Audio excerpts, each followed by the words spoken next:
All right. Thank you for coming. You're welcome. Okay, I'm gonna move stuff around. Okay, so see if I can do this. Okay, so for Dean's reimbursement, there are a number of items that you have to do if you want to qualify. And if you have any questions, you can email me. But the Google Docs had to have been filled out by the 25th of February. And I emailed everyone that I thought was interested in going, but email me if you didn't fill it out and you're still interested. And then there is a conference prep meeting that will be on the 20th. You can go in by Zoom or it will be recorded. And there's an email from campus on that.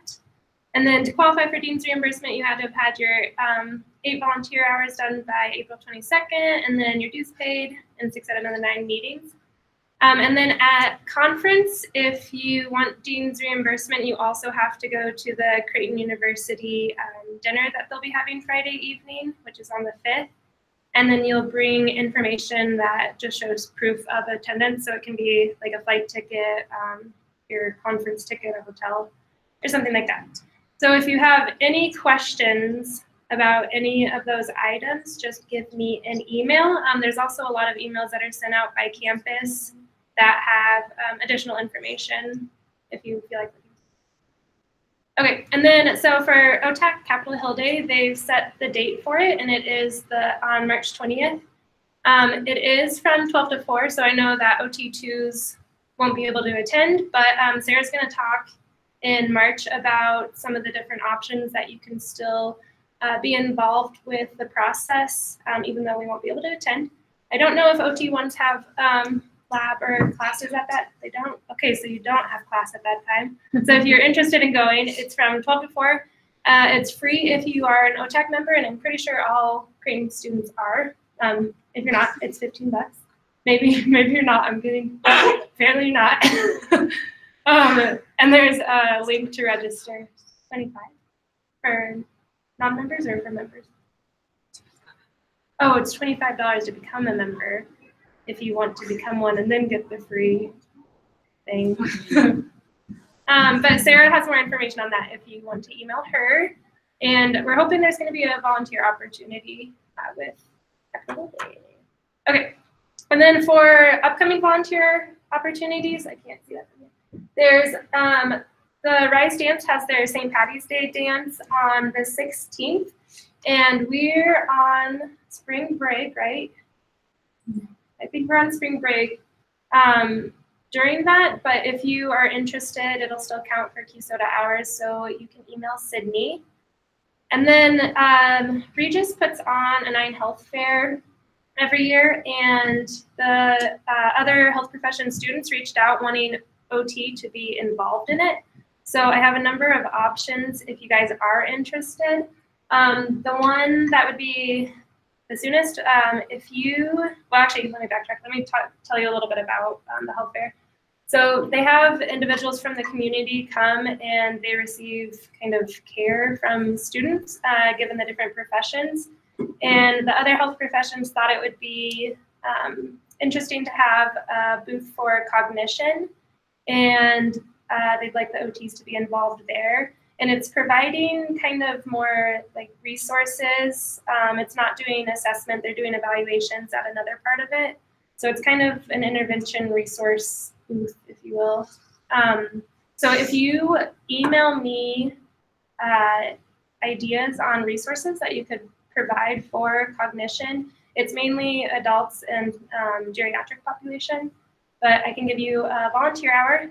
That being said, I'd like it to be like a well thought out thing, not just click on a website and send it to me. So send me what, if the PT students are running the booth, what they would need to do to provide that resource or who they would provide it to. What does a resource mean? Like, thank you, Sydney. A resource is, so if, I'm trying to think of exact.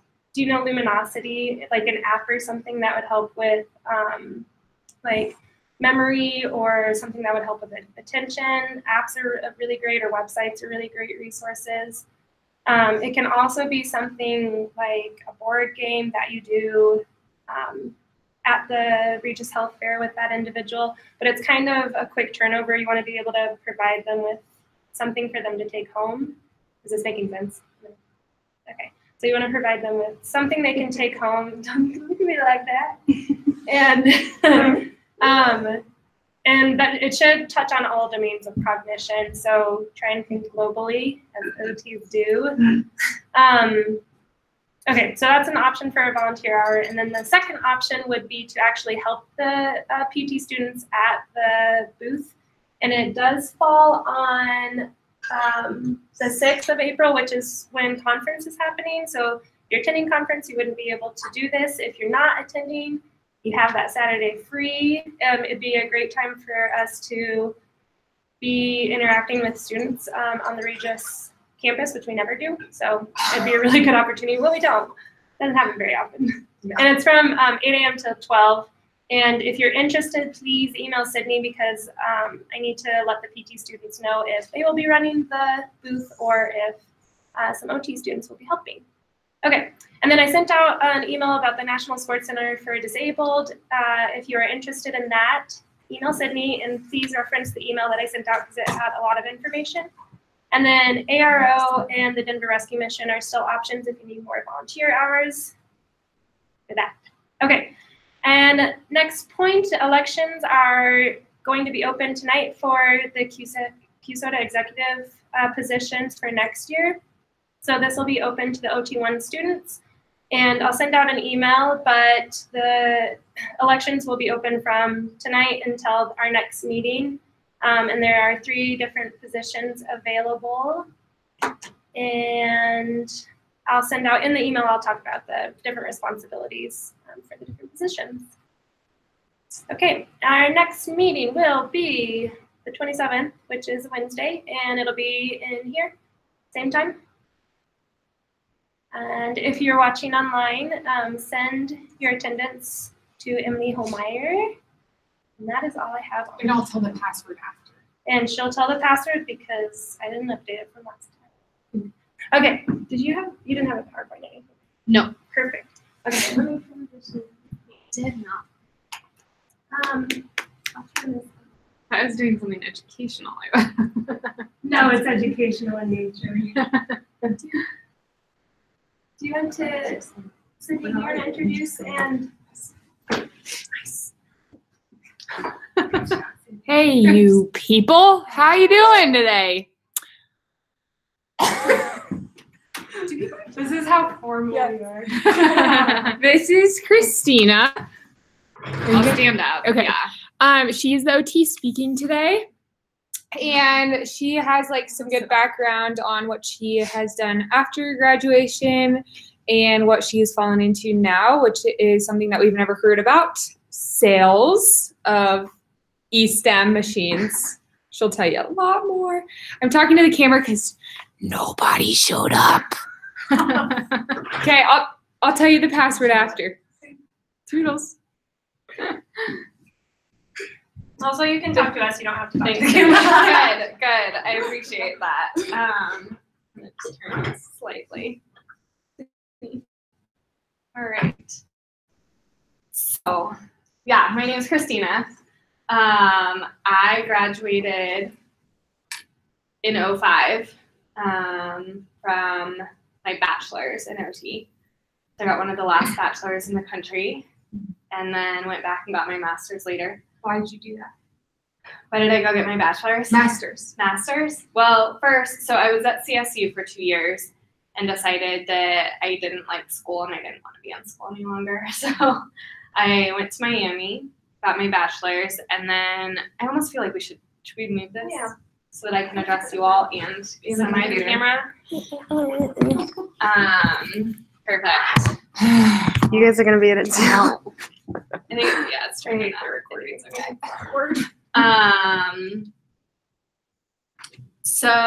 Well, I'll get to why I went into my master's kind of along the trajectory of everything. But is this your first career path? Not mine. Not yours? Yours? Yeah. Yours. So why did you guys decide to go into OT? Good question. Mine, I had a background in special ed, and my bachelor's was special ed. Okay. And so, but I didn't really want to teach. But I still worked in the school system, and I started working with OTs and felt like they were doing like a lot of what I was doing, but also were getting paid a lot more and things like that. And I was like, so that's kind of just how I decided to go back in OT. I'd always thought about it, Okay. but that's basically why. I worked a lot with special needs kids in high school growing up Okay. with unified sports, and I saw the OTs working with the students a lot. So I wanted to do something medical, but then didn't want to commit to so much school, and I wanted something more, I guess, creative and holistic. And so I found OT, and I started doing volunteer work and loved it. So Neat. yeah. Good. So I started in health and exercise science. No, I started in psychology. And then my mom told me I needed a PhD or a doctor, and I was like, yeah, I'm not doing that route.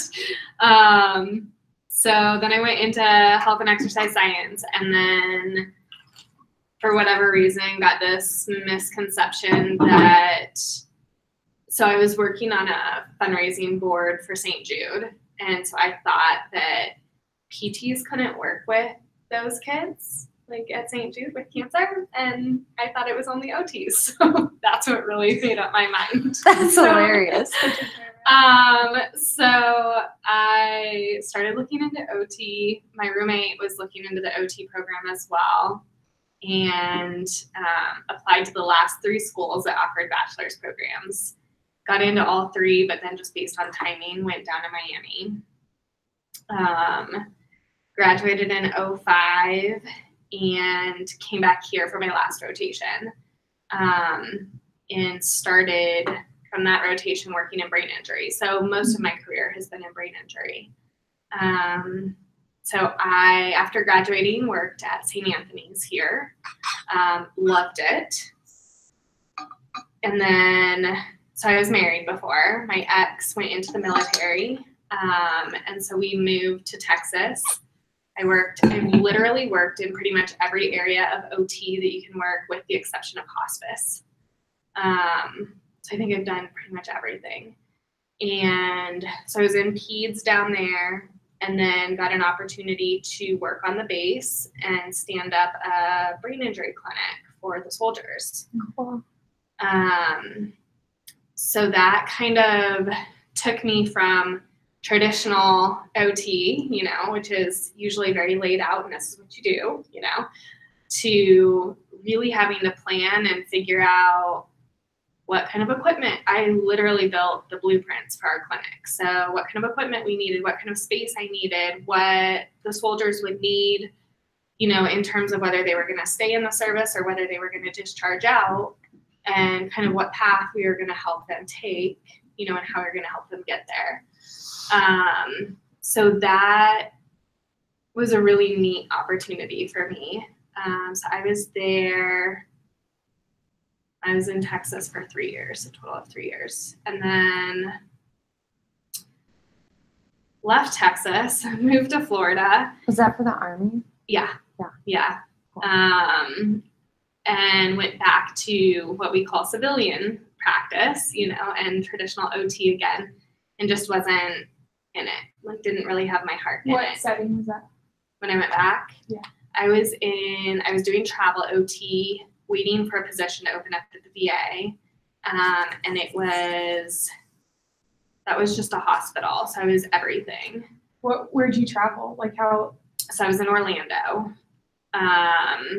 And So when you just do, travel within Orlando? So when you do travel agency, you sign up with the agency and you commit to a contract at a hospital in a location. So you know what the location is and what the hospital is when you sign up for that option.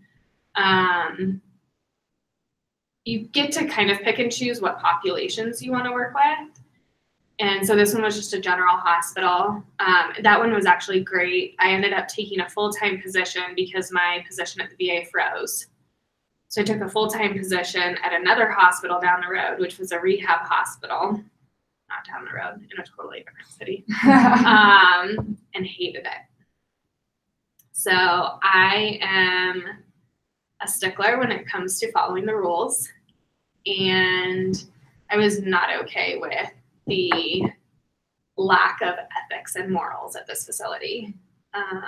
And so I left, and fortunately got kind of rerouted back to my work that I was doing in Texas, and was offered to stand up a tele-rehab clinic for the VA.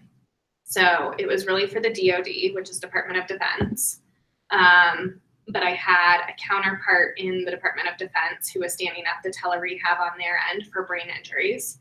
And then my job was to stand up telehealth in the VA for rehab of more concussion, but to help with that transition. So for those guys that were now getting out of the military, how do we help transition them and foster that continuum of care?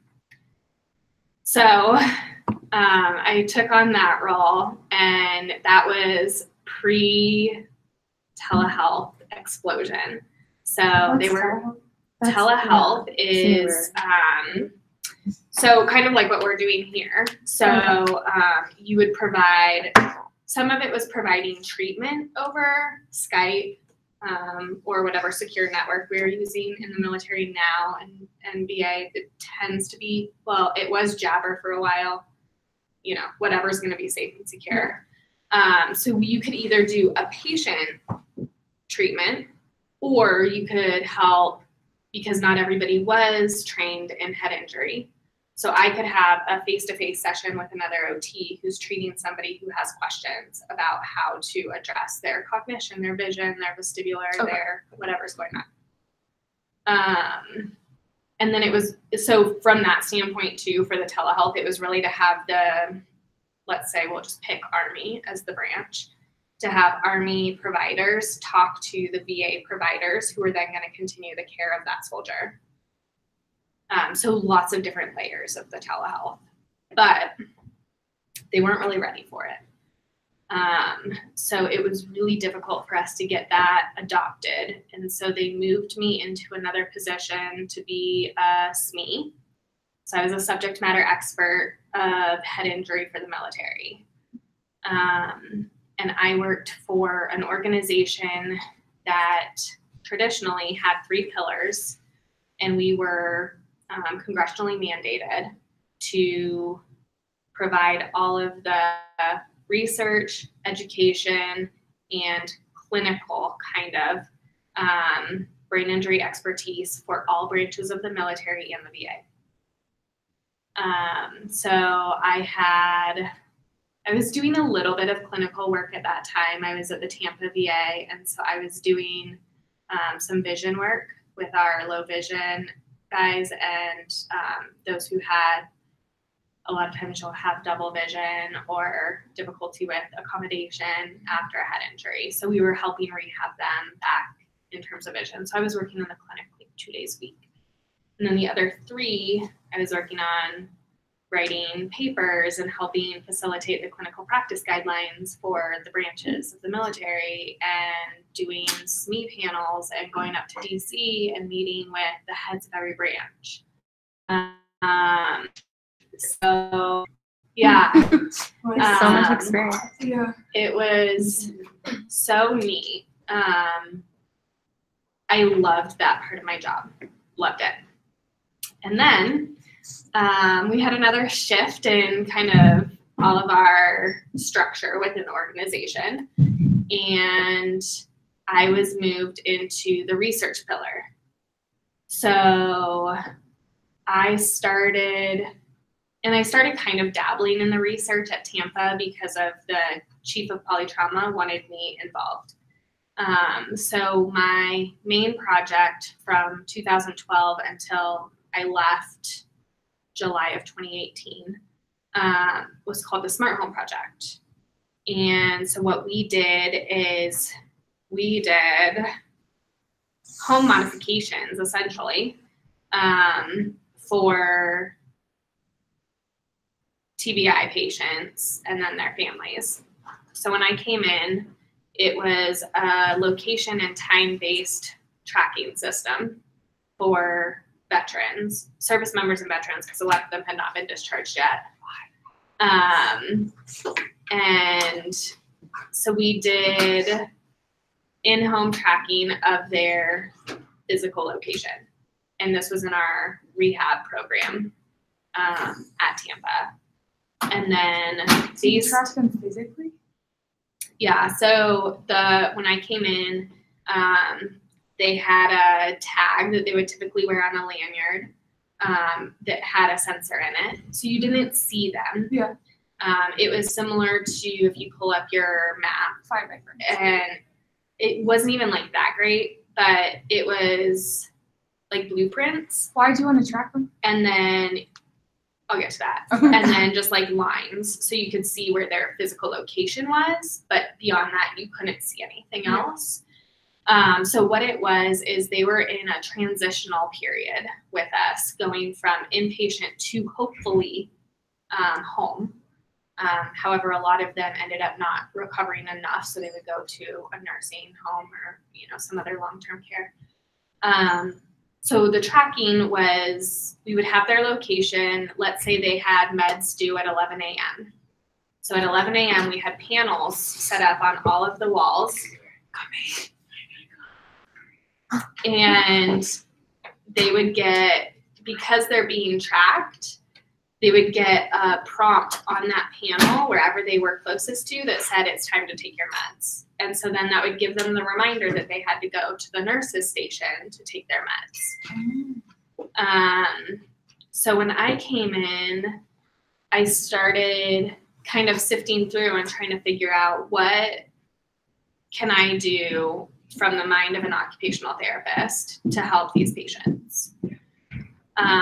So we really broke down all of their ADLs. What ADLs did they need help with? And for them to live in this particular facility, they had to be independent with all of their basic ADLs. But they still had trouble initiating a task or remembering to do a task.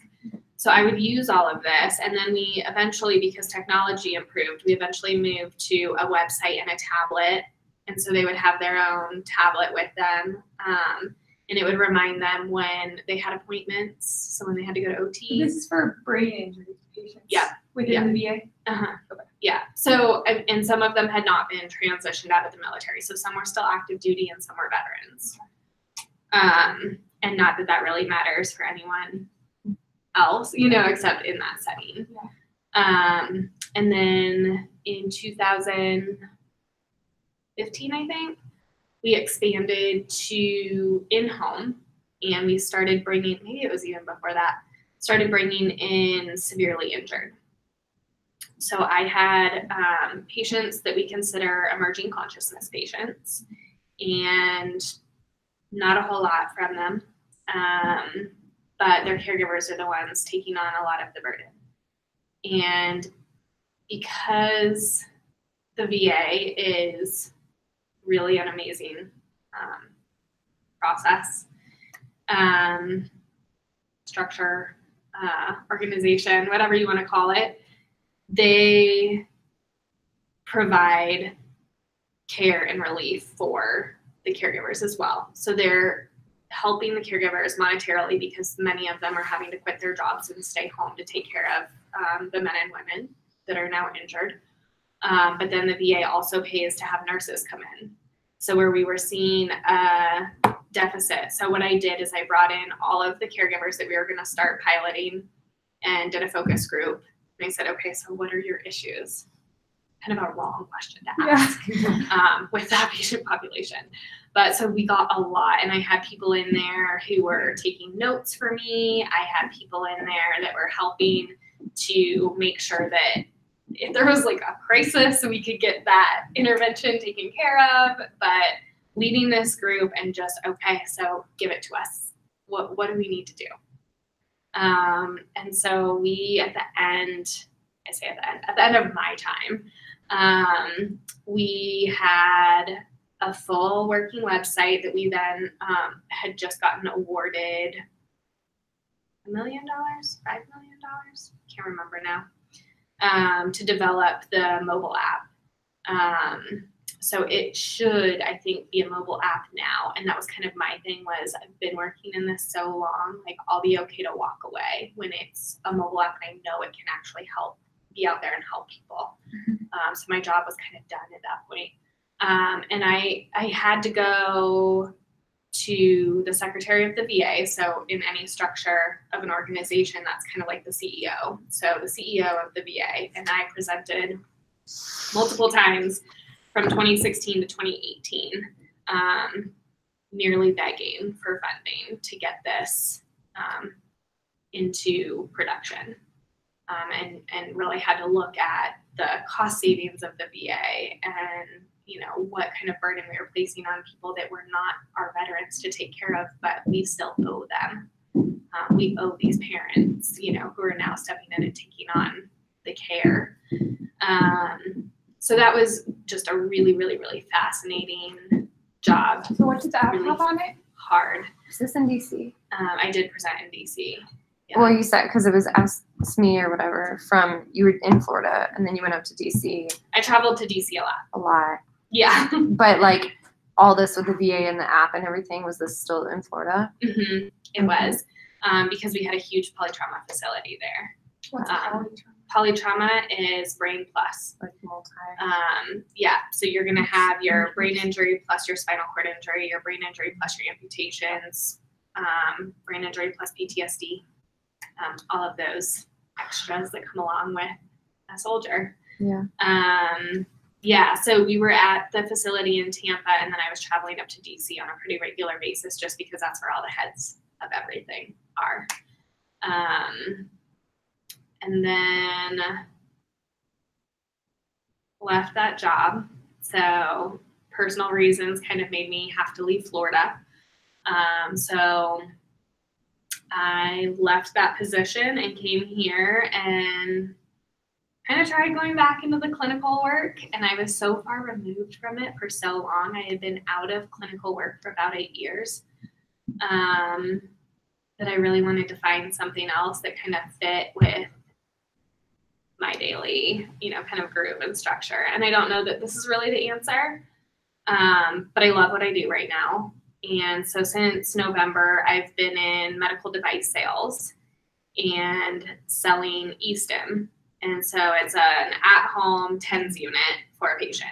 So I still am providing pain relief. I'm still, I know, and I'm the only sales rep that they have for their company that has an OT background or even really a medical background. So to be able to interact with the patients, be able to talk to them about what their needs are, what their pain levels are, and really use that clinical knowledge and that clinical background to figure out how do we address this for the patient. What are you able to do functionally? What are you not able to do functionally? How can I help you with your ADLs? How can I help you with your IADLs? So kind of figuring it out from that standpoint. And then I really do a lot of collaborative work with therapy clinics and doctors' offices and hospitals. So, yeah. Who are your targets for when you're doing the medical sales? For sales now? Yeah. So primarily the easiest people to work with are the therapy clinics, because they're using it already. Very few physical therapists are not using TENS or IFC with a patient. I have set ortho groups. So our device has TENS, IFC, and NMES. So TENS, transcutaneous, very superficial. IFC, interferential, a little bit deeper. And then NMES, which is the neuromuscular education. Really great device for like a post-op patient. So a lot of ortho. Try not to say anything bad. Not so much chiropractic, a little bit. Yeah. I totally lost it. I had like 8 questions and I lost them all. Think of them. Yeah. So I mean, I think my intention for this meeting, this conversation, everything was just like when I went into OT school, my scope was so small, I went in really just wanting to work in peds, and I got into peds and I didn't love peds. And had I not been handed that opportunity within the military, I would not have even seen this whole section over And that was here. well with military, because I've always had an interest in working for the military, Yeah. especially with OT. But because you were back and forth with it, is that right? Like you were in it, and then a couple years you got out of it. So first, I was a contractor just with one single base. Okay. So I was at Fort Hood, and I contracted with them. So do you have to go through the same kind of process at all with like officers or going into? Like if you actually went in. Mm-hmm. No, it's a totally different process if you actually become a commissioned officer. So I was never in the military. Yeah. I just worked with the military. Okay. Because I know they also have like age ranges, but none of that applies with not a how contractor. you went in with it. And then, so I in total did probably about 10 years in the military and didn't see any of the like cush benefits that come with it because I was a contractor the entire time. Okay. And I'll give you all my contact information, so I'm happy to answer any questions. But yeah, there are so many routes to either going in and or working with the military. Yeah. Awesome. Yeah. Good to know. What did you see, like, since you've done so many settings, what setting paid the best? I always want Not to in Colorado. Yeah. Since coming back, that was like a huge, which I knew. Why So- not in Colorado? I don't know if it's true anymore, but when I first graduated from school and was here, I made more money as a server in Miami than I did as an OT here. Just so you know. But, you know, so yes, I think there's an oversaturation back then. And again, I don't know if this is the case now. Back then there were 3 major organizations in Colorado. And so they were able to dampen the salaries because they had monopolized everything. And so amongst them, as long as nobody was really kind of increasing the salaries offered to the any healthcare provider, it's not just OT, you know, then they have that control. One of my PT clinics that I'm working with yesterday, he was just telling me how poor the reimbursement rates are in Colorado. So that plays a part of it too. There have been places where I've been a 1099 versus an employee 1099. I will say from my experience, I like the flexibility. The money promise, so be cautious. The money promise never equates to what you end up actually making because it's all based on your schedule. So never assume that you're going to have a full schedule because you never will. You only get paid out usually, I mean, it's going to be dependent on each facility, face-to-face visits. No documentation time is paid. If a patient cancels, you're not paid. Patient no-shows, you're not paid. So you're not paid salary, you're paid on. So it depends. Okay. Some places, when you're an employee, you are paid salary. Some places, if you're a 1099, you're a contractor. And that's what a lot of places, I think even here, are switching to. So that's worse because probably than salary. pros and cons, I mean, there are pros and cons to it. The nice thing is you could potentially 1099 at multiple places and help build up your caseload that way. Texas, I think, probably paid the best. What setting? Thing that I know. Probably my nursing home, and probably nursing home tends to pay the best. Home health here pays decent, but again, I don't know if If you're it's an entry level, is it? maybe not. I don't know if it's hard to get into. I mean, if I were a good company, I would not bring on a new grad because you're going into someone's home by yourself. Yeah. So you're not getting those opportunities to learn. I will say when I went into the hospital here, I could not have asked for a better start. They set me up, I think I did 4 to 6 weeks on the rehab floor. Then they rotated me to the ortho floor. Then they rotated me to the neuro floor. Then I was med surg. What hospital? That was St. Anthony's Okay. here. And so just to be able to learn, it was amazing. That was your That was my very first job. Yeah, but I was still not a full employee. I was PRN. And that's how a lot of them will hire you here too, because you don't get benefits. But they do get paid more. You get paid slightly more. But again, I still made more money as a server. But you didn't have benefits, so you have to compensate that. Right. I was at least at that time young enough. I think I was 21, 22. You know, so I was young enough that I could still be on my parents' insurance. Sure. I think, I don't know, laws changed at some point around there. Maybe I didn't have insurance. I don't remember. Too long ago. Yeah, so, and now I'm commission based. So, Do you By see your that sales? commission based makes more than like salary or like in the sales world? there's a lot of potential. Okay. Yeah. Do you do any clinical work right now? Anymore. Mm-mm. So with that, would you, like, when you look at licensure and like keeping that up, I maintain my licensure. and that's, is it like every, how many years? So I have 3 state licenses and a national, so I don't know.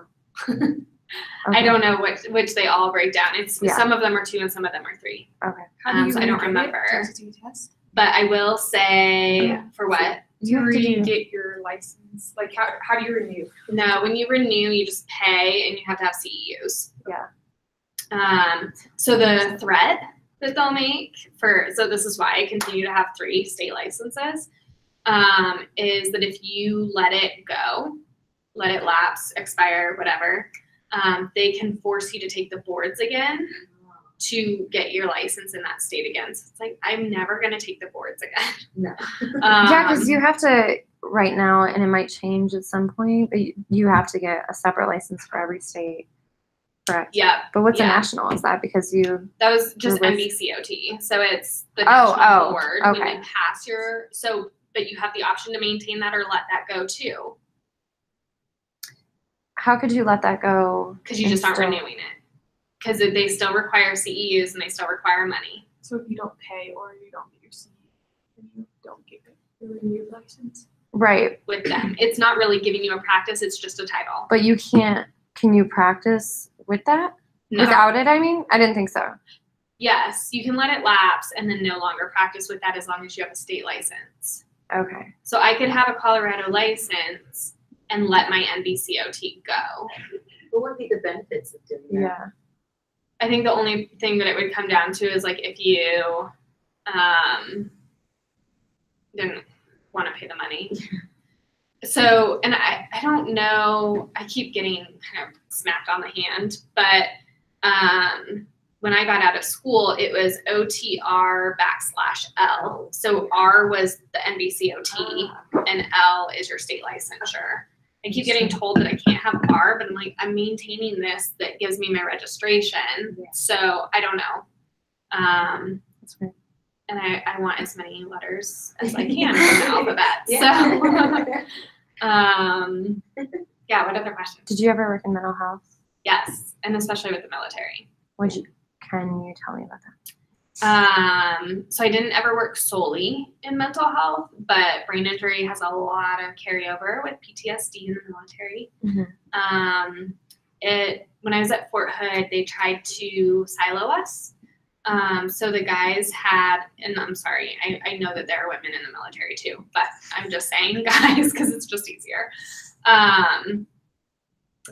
The soldiers, they would have to come see me for brain injury, and I'd have to get their mental health, and I'm like, this is stupid.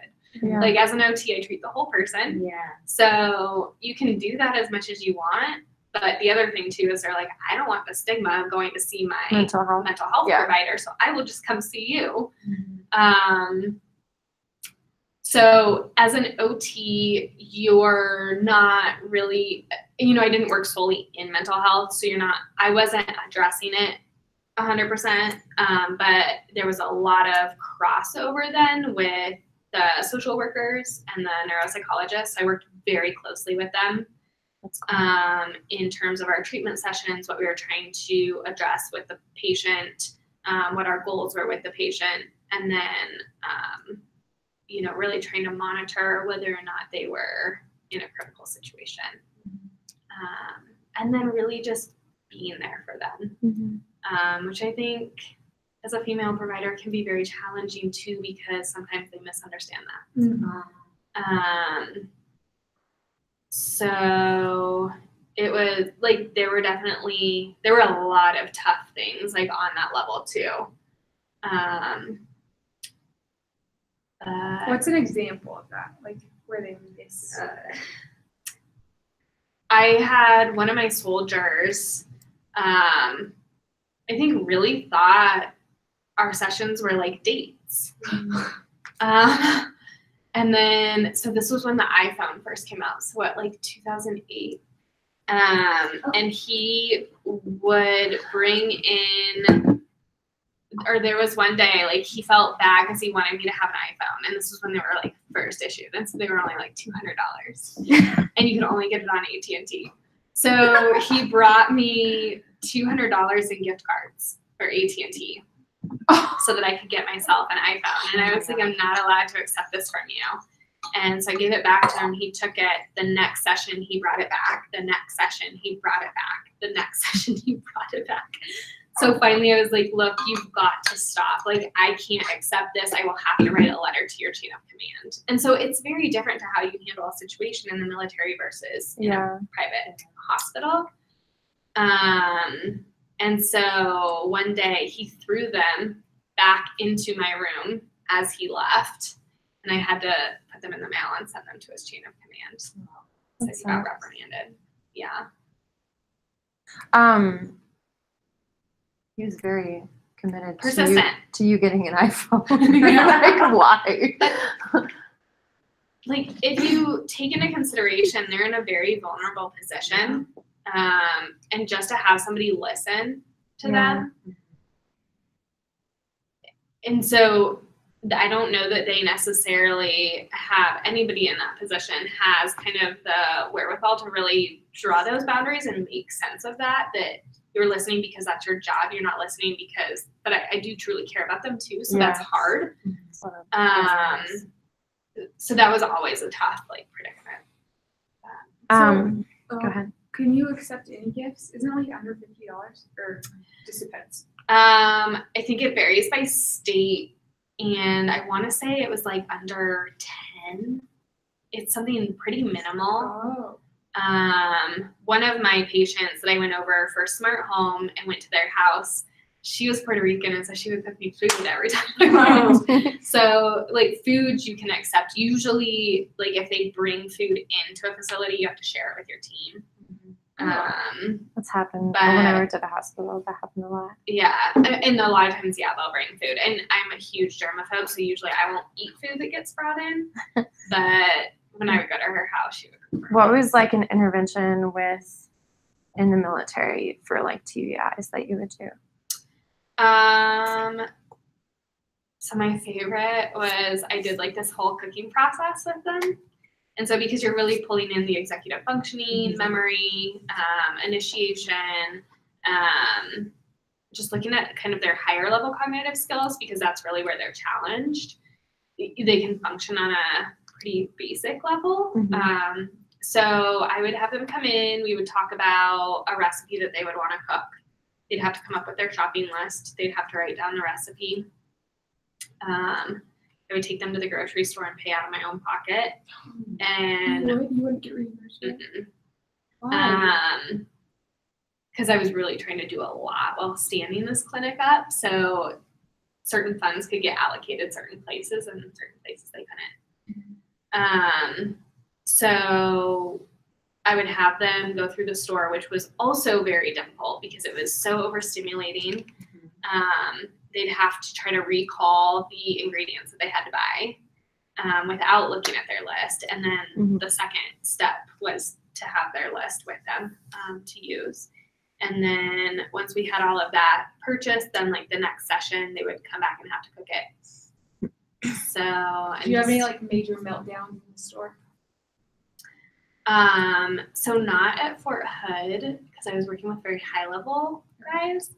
At Tampa, I had a guy that had an anoxic head injury. He went in for outpatient shoulder surgery and flatlined. And so I don't remember how long he was anoxic, but that's probably one of the worst anoxia is probably one of the worst head injury cases, across the board that I've seen. Not good, and not even a walkie-talkie. So he was physically very functional, nothing else. So we get to the store, and we weren't even doing that. I think we were working really on just like the stimulation levels with him. And he had a caregiver at all times, 24/7. So we get to the store, and all of a sudden he flips out and won't walk through the store with us, won't go anywhere, is standing there screaming at like the cash register and just starts urinating. And sounds like some experiences we were like, just like, okay. So, and he wouldn't leave with us. So it was just like trying to get him to calm down. They didn't have like an on-site market that they could go to specifically. Nope. No. Yeah, I had a lot of ideas that I would have loved to put in, but again, everything comes with money, so I was lucky enough that I did get to present multiple proposals to up the chain through the VA and the DoD. I worked with multiple organizations, so just working on research proposals as well as just clinical development and programs, but yeah, so no, they didn't have anything on site. So what would you say, like overall, like financial, emotional, like best position you had as an OT? Hold on, pause. The password, if you're watching, is what should it be? Spring break.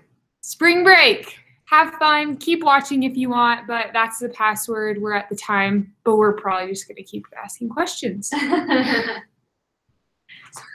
Okay, so like best overall position. Setting, whatever. Every position has its frustrations. So don't always let that get you down. I think working in traditional rehab, and I know I'm kind of going around to get to the answer, was seeing the PTs get all the like thanks Credit. and credit for it, and OTs get nothing. And you're like, wait a second, I taught you how to go to the bathroom. Yeah. So let's think about this for a second. That was always tough, but you develop such good relationships and bonds with your patients. But you have to be careful, right? You have to be able to have that relationship and that rapport with them, but you also have to be able to have those boundaries so that it's not wearing on you all the time. How did you like manage that? I really care deeply for people, but I think have a hard time getting really close to people. So I think just personally for me, that helped. Yeah. I care deeply for a stranger, so that can be problematic. But like there's always kind of that drawn line. Yeah. I think my last position, I think I was in it too long. But other than that, aside from that, so the one that I was in for 8 years, I just loved it. I loved the mission. I felt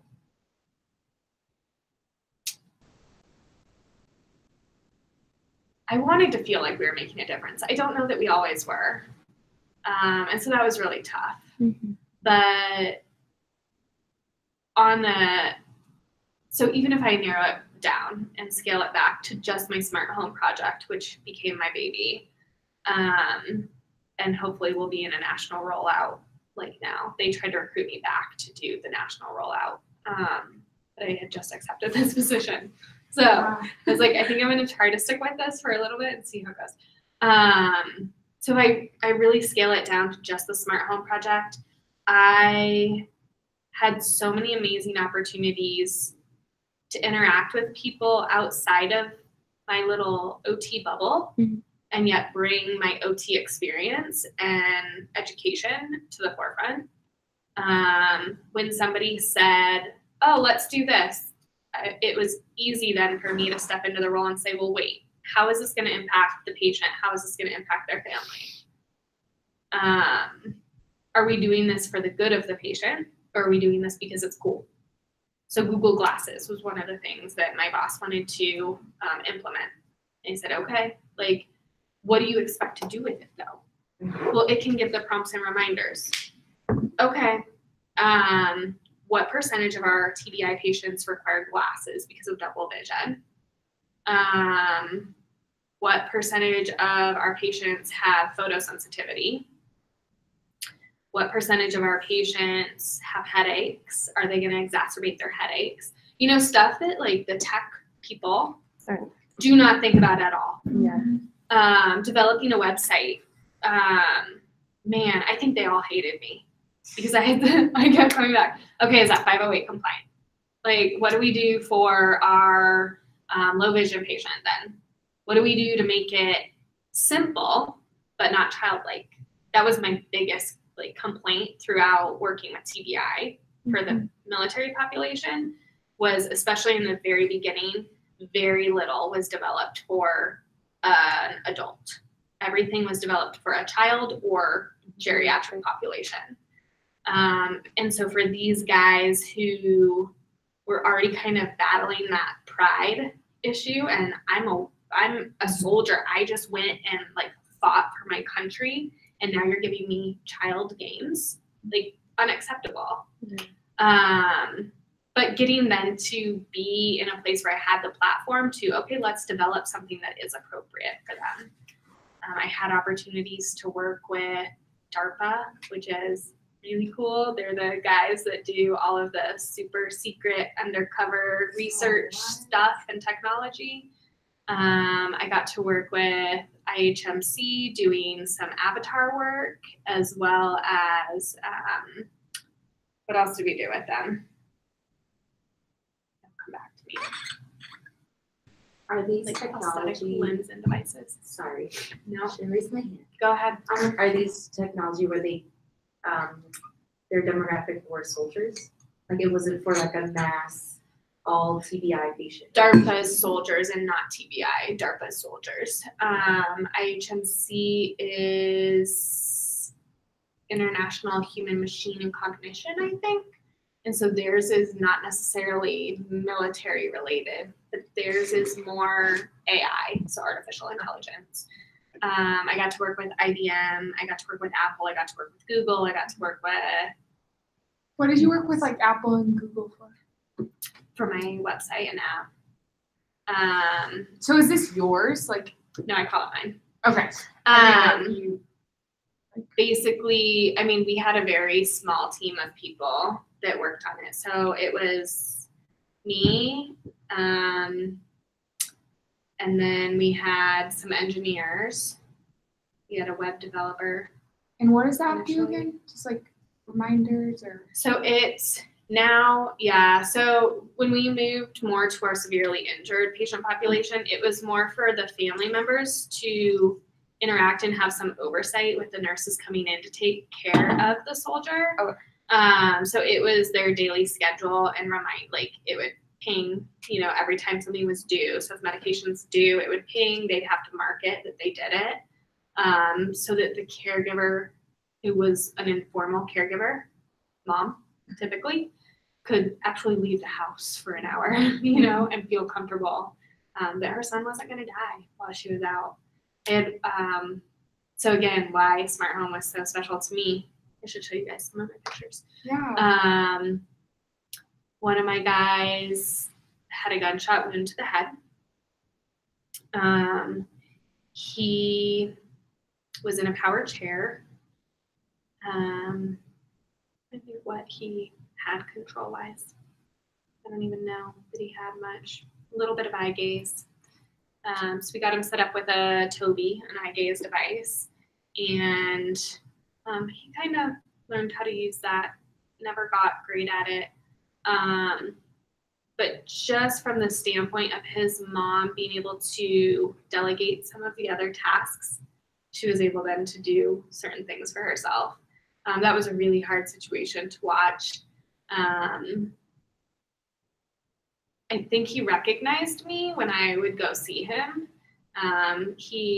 I also got to kind of witness some of their art therapy and music therapy and stuff, which was really cool. So he actually picked out a painting that he wanted to paint for me. And so it was a big bowl of pink flowers. Nice. It was so cute. So cute, you know, and this guy's probably like 30. And then one of my other moms, the mom that would cook for me, so we got into their house, and their son was comatose for almost 10 years. And when I got into the house, he would make eye contact, he'd fist bump me. Got him set up on an iPad Pro, and he started controlling some of that a little bit. Started getting to the point, so started waking up, not because of anything of my doing. Started waking up and started driving his chair so he could drive his power chair like through the house. Mom had to put up like all of these like plastic barriers on the walls and stuff to protect it. But mom, after we got her set up with equipment in the home and the schedule for her nurses coming in, she felt comfortable enough to go get her nails done for the first time in 6 years. So it's just like stuff like that, you know, like, yeah, I'm not making a grand scale of a difference, but to be able to make that difference for that one family. And to watch him come out and emerge a little bit more. He's been in the coma for over 10 years. Yeah, so he was in a blast and his brain was in the sand. Wow. Like 10 to 15 feet away. Wait, like literally? Mm-hmm. And Yeah. did they save the brain and you put it back in? Or Yeah. they did? Yeah. I'm Yeah. confused. It's really interesting cases. Wow. Yeah. Wait, but that was for the smart home, Yeah. which Yeah. like trying to put it all I together. know, you have a crazy life. Which still was with the contract with the military Correct. at this, and so your clientele, like this guy was. Say bye. Bye, guys. We'll attach her email, info number, and she's happy to answer questions. Absolutely.